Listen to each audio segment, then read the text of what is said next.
Good morning, guys. It's Bank Holiday Monday here in the UK and it's the 1st of May, so pinch punch first day of the month, people. It's 10:30 in the morning. We've had a pretty slow start today. My name's Jan Silver, for those of you who just joined my channel, and I've been video logging my journey to and beyond the gastric bypass, which I had at the Berkshire Independent 6 weeks and 4 days-ish ago. Feeling really good. I have lost 3 stone now. And this morning, one of my biggest goals that I'd set myself in my head was to just get underneath this 100 kg. And this morning, I'm hovering just over it of 0.7. So I'm pretty super excited about that tipping underneath the 100 kg mark. As I've said, I'm just so, I'm sorry about my really messy bed head, but I thought, well, see me in all sorts. Oh, I actually look like I've been dragged through a hedge backwards now I look at myself closely, so I do apologise. I could have at least brushed my hair and made myself a bit presentable. I'm having a smoothie because I really fancied this morning. I kept thinking that my breakfast, which all of you know has been the linseed porridge and oat bran, is lovely, don't get me wrong, but I do feel that sometimes you need to change it up a bit, that you would get extremely bored of the same stuff. So this morning I really fancied a piece of brown wholemeal toast with oodles of Marmite and a poached egg, and I've put on Instagram exactly how much I ate of it. It wasn't even half of the bread, half of one slice of bread. I really couldn't manage it. And it's weird because as I'm talking about it and I was having my breakfast with Howie, I just sort of said to him, and his name is Howie, by the way. I think somebody had said Harry, which is quite funny because living in Asia, most people called him Howie. Oh, hello, Harry. But his name's Howard, and we actually shorten it to Howie. So, but yeah, I was saying to him this morning how I find it quite amazing when I look at other people's YouTube, not comparing, obviously everybody's journey is different, but I really am listening to my body. So when I take a mouthful of something and it doesn't feel right or it doesn't sit right, I need to hear that and I need to learn from it. So as much as my brain was telling me this morning I wanted a poached egg on toast, my body and the tool that I've put in there by bypassing my stomach said absolutely not. So I had very little, and then it makes you think, well, I haven't actually had enough. So I've made a really nice smoothie today. I actually bought some Sharon fruit. I've never tried Sharon fruit, and I've put that in there with protein, banana, kiwi, and I bought some really lovely low-fat yogurt, which is absolutely delicious, by the way, people. So yeah, excuse me, it does make you... But I'm going to get my protein down me today and my fluid, hopefully. So yeah, I keep telling you guys that I've got the loveliest husband. Changed my mind today. I want to go mudlarking again and he won't take me. So I'm having one of those childish, don't you love me? Yes, Jan, but we got stuff to do. I'm like, oh, come on, just one more day. No, I'm trying really hard to persuade him. But we have got stuff to do here. I am really only joking. He's I'm winding him up, saying he's not my friend anymore because he won't take me mudlarking.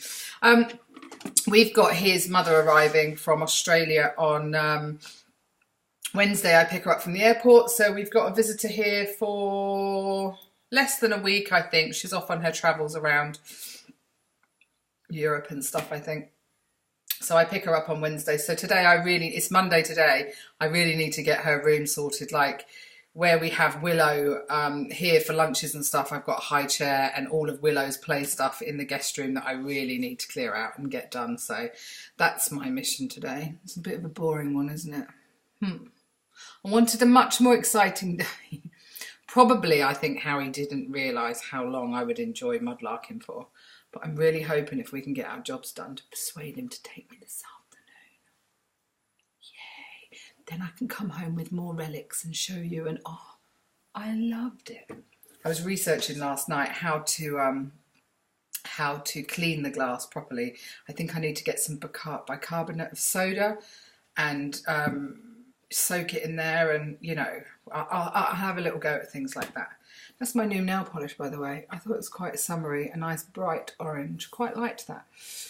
I was going to say something else to you guys, and it completely... I totally understand. If you don't write things down, you don't actually remember what you're going to talk about. Talked about my weight. Super happy JJ. And I think I was going to talk about not having a sugary tooth. Like, it must be a real struggle for people that have had any weight loss surgery and they have a sweet tooth, so they're chocoholics or they like their sweeties. You know, I watch a few people that even after surgery are having their fix of sugar.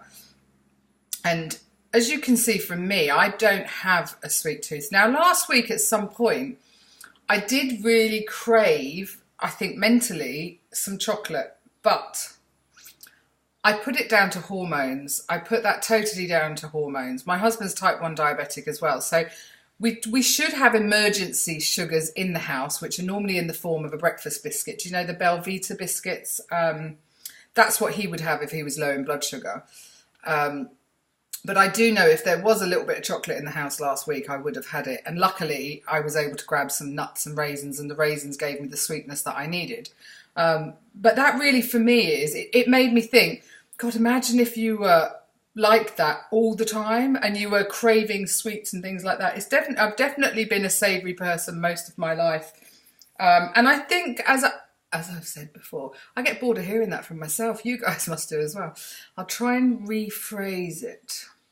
Like I've said in the past, I really thought I was going to struggle with not drinking alcohol, because that had become part of me, I guess.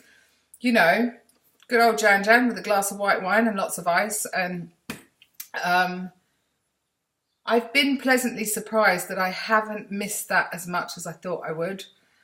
That's, you know, so that's a real bonus. And I'm really proud of myself that I never did get this sweet tooth that a lot of people have got. But I also think how can I put it? So not having a sweet tooth and being as big as I was, it kind of, you know, it goes to show I have to work really hard to lose weight, because it wasn't about me stuffing my face with sweets and chocolate. It was purely because I overate at dinner times. I drank too much wine, and, you know, if we ever went out for a meal, and even though my husband's type 1 diabetic, he'd say, oh, I could just have a pudding, Jan, I'll take more insulin. And he would always say, do you want one? Never would I fancy one, but the minute his is there, I would try some. So I think when temptation's in your way, that's a completely different thing. But if he asked me first, do you want a pudding? No. You know, the dinner would do, but mind you, I probably had a massive dinner. Anyway, that's all I was going to talk about today. I've waffled for 8 minutes. I'm going to enjoy my protein smoothie. Sometimes the protein gets stuck on the inside, and then that's a real bugger to clean off. But I'll do it. I'm going to go and clear this bedroom out. Watch my husband potter in the garden. He doesn't even like gardening. Why doesn't he want to come mudlarking? And then he can just sit on the riverbank, read his book. Nice and peace and quiet. People watch. I'm only kidding. I hope you guys are really well. Hannah, I know you're having a really, really, really frustrating time with your internet. I can totally empathise. You know, where I live in rural Berkshire, our internet is top shit too. And like I've tried to explain to you, I kind of broke the internet through finding YouTube and watching people downloads and upload speeds. It suddenly drains your internet usage. So I can empathise, and I'm not quite sure what your solution is. I'm just really fortunate that my husband's pretty technical. He knows exactly what I need the speeds for, whether it's uploading or downloading, and so I can't help you any more than kind of suggest what I have, Hannah, and I just hope that you've got it done. She's, bless her, she's trying to become a vlogger, and her journey is about to begin pretty soon, and the internet is not letting it happen on YouTube. So I feel a bit like that for you. I got a sad face for you. We'll do a little that's what Willow does. So yeah, I hope that's all going to go well. And Sam Wood, if you could send me your email again, please, so I can send you that thing. because for some reason I've looked on again and I can't actually see your email. I don't know why. YouTube's quite weird how I get the comments sent to me. And I don't know about you guys, but when you're on your actual iPhone and looking at other people's YouTubes, I can't seem to comment. iPad I can. Maybe somebody could teach me that and let me know. Anyway, I'm coming to you. I'm looking on the lighter side of life. And I'm on Instagram, so come along on there and follow me there too. If you haven't already, click like and subscribe. And I hope you all have a wonderful bank holiday Monday. Liz, I hope your liver reduction's going really, really well. Stick with it, girl. You're doing fabulous. And Mandy, I know it's been bank holiday, so you probably haven't had a confirmation yet, but let me know as soon as you do. It's all very exciting. And I'll chat at you guys again when I've got something interesting to say. Hopefully later after a mudlark. Probably not. Anyway, guys, bye.